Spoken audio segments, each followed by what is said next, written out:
আমি ক্লাস 12-এ পড়ি। আমার কোনো ফ্রেন্ডদের ওখানেই হয়নি, কারণ যারা ছিল সব ছোটদের বিল্ডিংয়ে। ওখানে ক্লাস হয় ক্লাস 6 থেকে সম্ভবত 5ও হয়, 5, 7, 6, 7, 8, 8 পর্যন্ত।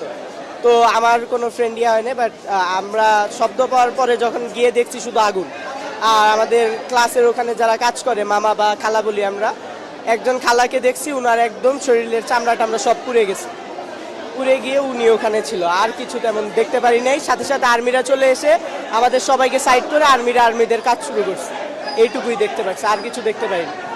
হ্যাঁ, ওখানে বাচ্চাদের ক্লাস হয়, 1 থেকেও হতে পারে, তবে আমি যতটুকু জানি ক্লাস 6, 7, 8 পর্যন্ত শিওর হয়। এইটুকুই আমি বলতে পারি। বিকট আওয়াজ, এটা আমরা শব্দ পাওয়ার পরে ভাবছি আমাদের বিল্ডিংয়ের নিচে আগুন লাগছে। আমরা নিচে দৌড়ায় নামছি।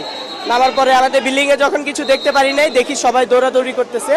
আমরা বিল্ডিংয়ের সামনের দিকে যাওয়ার পরে দেখতে পাচ্ছি যে মানে আমাদের ক্যাম্পাসের সামনের দিকে আসলে বিল্ডিংটা, তো ওখানে দেখছি আগুন লেগে গেছে। এইটুকু দেখার পরে আর্মিরা এসে যা করার করছে, আমরা আর কিছু করতে পারিনি।